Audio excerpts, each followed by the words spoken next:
के 7वीं वर्षगांठ पर आए हुए तमाम अतिथियों का मैं तहे दिल से हार्दिक बधाई एवं अभिनंदन करती हूँ। साथ ही यहाँ छोटे छोटे बच्चे जिनका उत्साहपूर्वक आप लोग कार्यक्रम देख रहे थे, बच्चे जो मन के सच्चे होते हैं और बड़ी ही लगन से वो अपने कार्यक्रम को पेश करते हैं, तो आप सबों का मनोरंजन बच्चों के द्वारा इतना शानदार प्रस्तुति रहा, उनके लिए भी छोटे छोटे बच्चों का मैं उज्जवल भविष्य की कामना करती हूँ। साथियों, आज हम वैसे लोगों को याद करते हैं क्योंकि जन्म और मृत्यु दोनों तय है। जब हम जन्म लेते हैं तो फिर हम मरने से क्यों डरते हैं।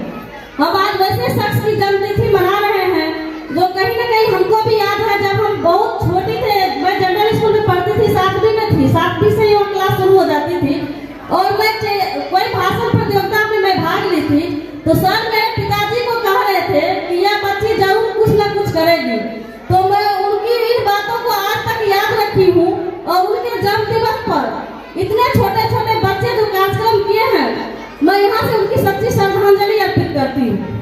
साथ ही दौरापल्ली टाइम्स के जो संस्थापक है रिजवान हक, जितने अच्छे कार्यक्रम प्रत्येक वर्ष कराते हैं, और लोकतंत्र के जो ये वेब पोर्टल है, शायद बहुत सारे यहाँ पोर्टल भी बैठे हुए हैं, और छोटी से छोटी बड़ी खबर को आपने इतनी निष्पक्षता से दिखाते हैं, लोगों के बीच लाते हैं, क्योंकि मुझे पता है कि आज के दौर में सच्ची पत्रकारिता करना कितना मुश्किल काम है। यदि आप निष्पक्ष होकर के पत्रकारिता करते हैं तो आपको बहुत सारे संघर्षों का सामना करना पड़ता है। तो आप उन सबसे हट करके कहीं न कहीं सच्ची खबर को दिखाते हैं, चाहे वो गांव की घटना हो या महिलाओं के उत्पीड़न की घटना हो या भ्रष्टाचार की घटना हो या पलायन की घटना हो। आप तमाम घटनाओं को अपने हमें भी बुलाते हैं और कहीं ना कहीं अन्य अतिथि को बुलाते हैं और अपनी बात को रखवाते हैं, तो अच्छा लगता है। आप इसी तरह वर्षगांठ मनाते रहिए। साथ ही नहीं, मुझे लगता है कि 100 साल तक इस तरह मनाते हैं जिस तरह सर चले गए, लेकिन आप उनकी याद में एक गुरु की चले जाने से शिष्य की हैसियत से आपने इतने अच्छे कार्यक्रम अच्छी तरह करवाते रहिए। हम तमाम लोगों का आपके साथ कदम से कदम मिलाकर जिस समय कार्यक्रम कीजिएगा, जहाँ कीजिएगा, हम लोग सब समय हाजिर रहेंगे। इन्हीं चंद शब्दों के साथ आपको पुनः बधाई देती हूँ। धन्यवाद सर को, जिन्होंने रियली एक महान पत्रकारिता का एक रियल डेफिनेशन उन्होंने दिखाया, और बीबीसी जैसे बड़े प्लेटफॉर्म से भी उन्होंने रिपोर्टिंग की।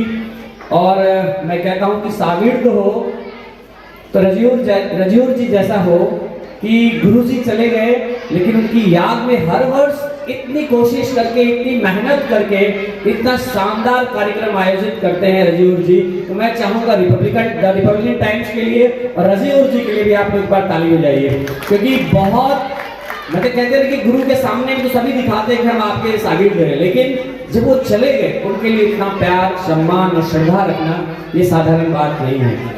आज देवाशीष सर का जन्मदिवस भी है, उस परिवार से व्यक्तिगत मेरा संबंध भी है, और वो पत्रकारिता के क्षेत्र में जैसा कि हर्षवर्धन जी ने कहा कि वो एक अलग ही हस्ताक्षर से, बिल्कुल हम सब उनको नमन करते हैं। और ये आज का दिन भले ही वो हमारे बीच में नहीं हो, लेकिन हमारे जहन में, हमारे मन में हमेशा वो रहते हैं। और हमेशा ऐसा हुआ है कि हर एक बड़े मंच से उनको याद किया जाता है। प्रशासनिक महकमा, चाहे मधेपुरा से लेकर के राज्य से, चाहे केंद्र तक की बात हो, उनको व्यक्तिगत रूप से लोग जानते हैं, छवि उन्होंने बनाई, और आज उन्हीं के कारण ये सारा हर्ष और उल्लास का माहौल है। मैं पुनः एक बार रजीव जी को बहुत बधाई देता हूँ। इस पावन दिन को आपने इतना यादगार बनाया। और मुझे याद है कि आज से 7 वर्ष पहले जब यही झल्लू बापू सभागार में आयोजन हुआ था, जिसमें उस समय के वर्तमान मंत्री नरेंद्र नारायण यादव जी भी आए थे, डीएम मधेपुरा और बाकी सारे लोग भी थे, तो एक शानदार कार्यक्रम का आगाज हुआ था। और हर वर्ष ये कार्यक्रम अपने प्रकाष्ठा पे होता है, तो ये बहुत ही सुखद क्षण है। हम सभी चाहेंगे कि ये सुंदर दिवस हर वर्ष आए और हम सब मिलकर इसको और उत्साह और उमंग के साथ मनाएं। आप सभी को बहुत बहुत बधाई इस सुंदर आयोजन के लिए। धन्यवाद। इसके संचालन कर रहे शाम का बहुत बहुत धन्यवाद। रजी रहमान सर का दिल से धन्यवाद। यहाँ उपस्थित सभी सम्मानित मेहमानों का अभिनंदन है, स्वागत है। और आप सभी का दिल से धन्यवाद है कि आज मैं first time Republican times protocol news में पहली बार यहाँ उपस्थित हूँ। और अजीज रहमान सर ने मुझसे कहा था कि मैं इस कार्यक्रम में एक बार, पिछले बार भी उन्होंने मुझे इनवाइट किया था, पर इस बार आई हूँ, बहुत ही अच्छा लग रहा है।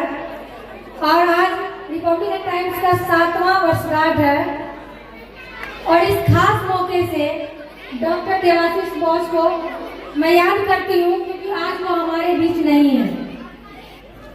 उन्होंने आज वो हमारे बीच नहीं है, पर उनकी अच्छाइयों को याद करते हैं। उन्होंने समाज के लिए किया, वो स्मरणीय है।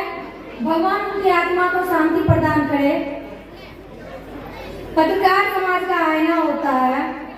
मैं इस मौके से आप सभी का शुक्रिया करती हूँ। आज मैं सभी पत्रकार भाइयों का मैं दिल से अभिनंदन करती हूँ, इस्तेमाल करती हूँ। मैं अपनी बात यह बोलकर खत्म करना चाहती हूँ, हर जगह आजकल पत्रकारी नजर आते हैं, पर असल पत्रकार वो है जो सामाजिक मुद्दों पर रिपोर्ट बनाते हैं, असल चीजों को दिखाते हैं, सही और ईमानदारी से अपने काम को करते हैं, सच को सच बोलते हैं।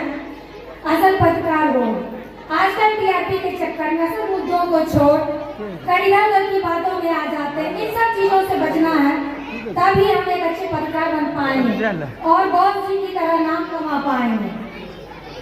मैं कमल कुमारी एक बार फिर से आप सबको प्रणाम करती हूँ। डॉक्टर देवाशीष बोस के जन्मदिवस के अवसर पर यहाँ पर उपस्थित मीडिया के तमाम बंधुजन, विभिन्न विभाग के एसडीओ, यहाँ उपस्थित सभी कार्यकर्ता जो यहाँ पर आप लोग उपस्थित हैं, आज कार्यक्रम में आप सभी का मैं संतोष कुमार विद्यालयों का थोड़ा स्वागत करता हूँ। मीडिया की महत्वता इस आज के समय में हम सभी अवगत हैं। किस प्रकार जो खबरें, जो घटनाएं, दुर्घटनाएं, जो भी समाचार मिलती है वो आम जनों या प्रशासन तक पहुंचाने में जो उनकी महत्ता है और जिसके कारण जो रिएक्शन हम बात कर रहे थे मीडिया की महत्ता के बारे में कि वर्तमान परिप्रेक्ष्य में जो मीडिया की महत्ता है, जो इनका रोल है, कोई भी समाचार, घटना, दुर्घटना जो सर्वप्रथम ये आम जनों तक या प्रशासन तक पहुंचाती है, जिससे कि तुरंत इन पर कार्रवाई की जाती है, तो इनका रोल काफ़ी अहम है। और वैसे भी इन्हें लोकतंत्र का चौथा स्तंभ कहा जाता है इनके महत्व के कारण। इनके कारण बहुत से कार्यों में पारदर्शिता भी आती है और काम अच्छे तरीके से हो पाता है। वर्तमान में अभी हम 7वें वर्षगांठ मना रहे हैं। हम उम्मीद करेंगे कि जो रिपब्लिकन टाइम्स है ये हमेशा आगे बढ़ता रहे और इसी तरह से इनकी तरक्की होती है। मैं इन्हें अग्रिम बधाई देता हूँ। धन्यवाद।